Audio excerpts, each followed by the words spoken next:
kodėl dalyvauji MEP? MEP dalyvauju todėl, kad niekada nedalyvavau.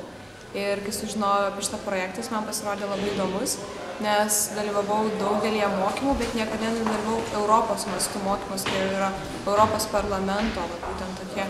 Ir tiesiog man tai pasirodė įdomu, pasirodė naudinga ir aš norėjau išbandyti save. O dabar patiko?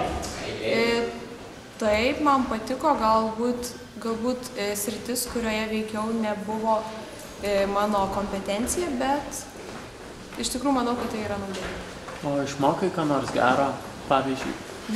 Ką nors gero, žodis geras, žinai. Na, kas tau galėtų būti naudinga arba įdomu?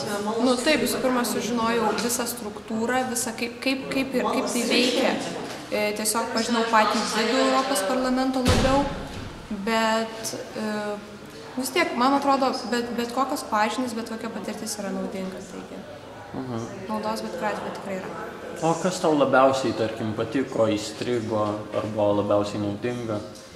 Na, kol kas bent jau šiandien, kai visą dieną dirbame komitetuose, tai turbūt labiausiai ir įsiminė darbas komitetuose. Pavargai? Taip, žinoma, pasirodo, tai nėra taip lengva, galbūt kaip atrodo, bet vis tiek tai yra naudinga ir man patiko. Apskritai domiesi tuo, kas vyksta Europos Sąjungoje, visais nutarimais, dar ko nors?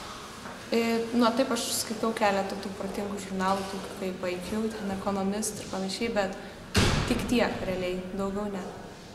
Bet tau pačiai yra artimos ir įdomios šitos problemos, kurias, tarkim, nagrinėja MEP-as? Taip, nu tai aš manau, kiekvienam žmogui turėtų būti jos aktualios ir svarbios dėl to, kad tai liečia kiekvieną mūsų.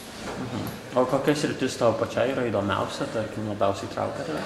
Man šiuo metu galbūt būtų buvusi įdomiausia socialinio užimtumo būtent tema, dėl to, kad jaunimo nedarbas, manau, yra viena iš svarbiausių problemų šiuo metu Europoje.